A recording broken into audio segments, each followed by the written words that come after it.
Nuestra Tierra está rodeada de una atmósfera que contiene oxígeno y vapor de agua, que es lo que provoca la corrosión.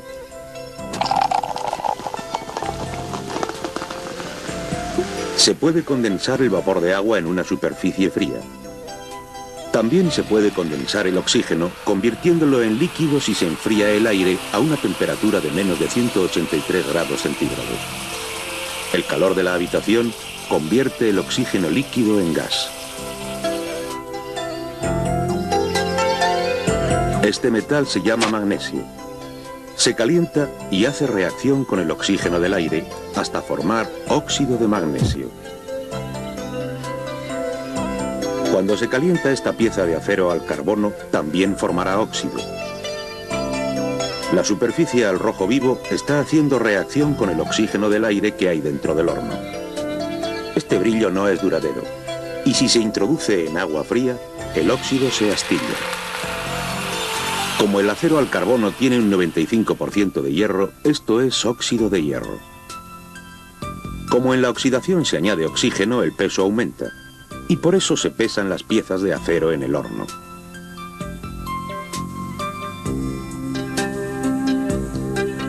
Como pueden ver, el óxido empieza a formarse rápidamente en el acero al carbono, luego va más despacio. Esto se debe a que al principio resulta más fácil que se unan los átomos de hierro y oxígeno, pero a medida que el óxido de hierro se espesa más, existe una mayor dificultad para que los átomos de hierro hagan reacción con el oxígeno. Sin embargo, nunca deja de formarse, y al final el acero al carbono puede quedar totalmente destruido. La oxidación del acero inoxidable es mucho más lenta. El cromo del acero forma un óxido que hace más difícil la unión del metal con el oxígeno, y hace que el acero inoxidable sea resistente al calor.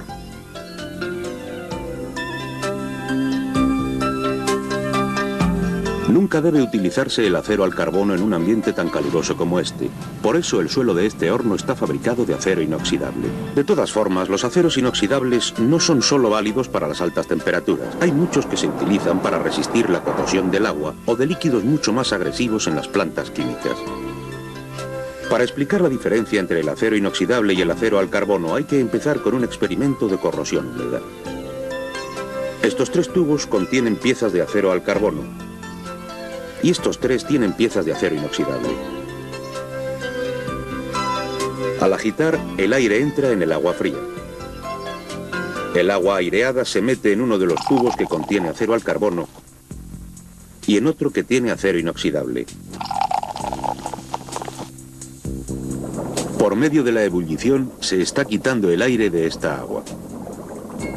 Al mismo tiempo se llenan los tubos de ensayo hasta arriba, de forma que no quede nada de aire dentro.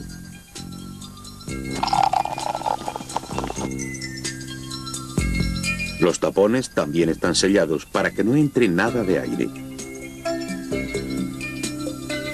A los dos últimos tubos no se les añade nada. Solo se oxida el tubo que contiene acero al carbono con aire y agua. Esto es debido a que la corrosión húmeda es un proceso electroquímico que requiere agua y oxígeno.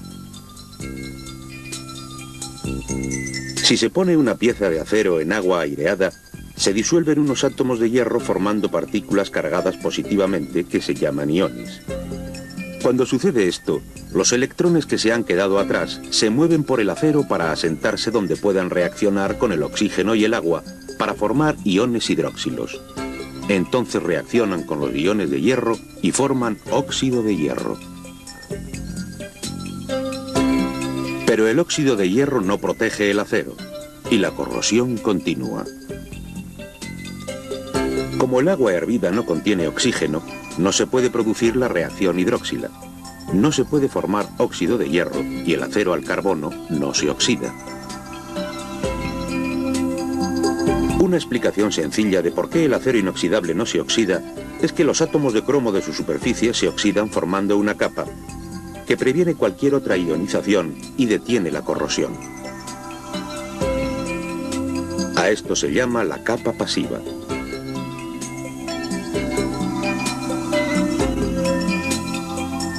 Si se eliminan algunos átomos de cromo en esta zona, reacciona creando una capa pasiva nueva, y así continúa la protección.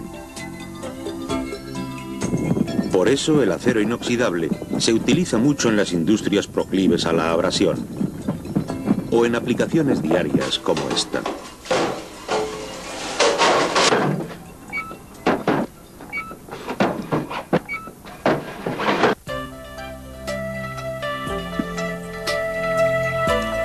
Antes hemos visto cómo los átomos de metal disueltos en agua formaban iones de metal cargados positivamente.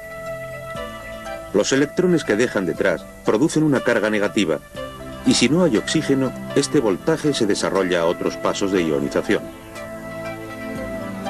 Los metales se pueden clasificar midiendo estos voltajes. También ustedes pueden pronosticar qué ocurrirá cuando se ponen dos metales diferentes en un electrolito y se conectan juntos, formando un par galvánico.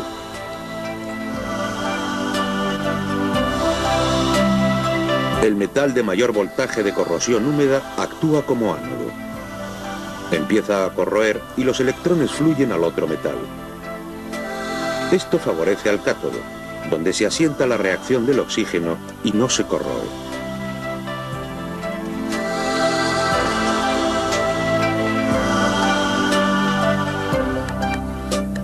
Cuando se conectan el aluminio y el acero inoxidable, el aluminio ejerce de ánodo. Por eso no se deben utilizar remaches de aluminio en el acero inoxidable, porque se corroerán, como se puede ver. Obviamente se puede prevenir la corrosión galvánica manteniendo los metales secos o aislados eléctricamente unos de otros. Sin embargo, los remaches de acero inoxidable sí se pueden utilizar con el aluminio, siempre que su zona de superficie relativa sea la suficiente para tolerar la pérdida de densidad del espesor del aluminio. Por otra parte, se puede utilizar la corrosión galvánica para proteger un metal. Por ejemplo, la galvanización protege al acero al carbono, ya que el revestimiento de zinc hace de ánodo y se corroe antes. Lamentablemente, la protección desaparece cuando se acaba el zinc. El agua del mar, salada, es muy corrosiva, pero las patas de acero al carbono de esta plataforma costera están protegidas por bloques de magnesio unidos a ellas. Este es el interior de un condensador de vapor de agua de mar fría. La pieza de acero al carbono actúa como ánodo de sacrificio. Protege la chapa del tubo de acero inoxidable de la corrosión galvánica por los tubos de titanio más noble. Hay muchas veces que no se puede utilizar la protección galvánica. Y ahí es donde se utiliza la especial capa de óxido formada en el acero inoxidable. Se han desarrollado muchos tipos de acero inoxidable para resistir los diferentes ambientes corrosivos y las distintas condiciones de trabajo. El acero inoxidable garantiza que el trabajo sea seguro, que las cosas duren más, que nuestros alimentos sean más higiénicos y no contaminados. También se utiliza en los equipos de limpieza de tubos de escape de los coches y de centrales térmicas. Pero eso no es todo. Cuando el acero inoxidable viejo se convierte en chatarra, se vuelve a fundir para hacer un acero inoxidable nuevo de gran calidad. Para concluir, esto se puede hacer todas las veces que se quiera. Es el material que utilizarán las futuras generaciones, quizás para aplicaciones que ahora solo podemos imaginar en sueños.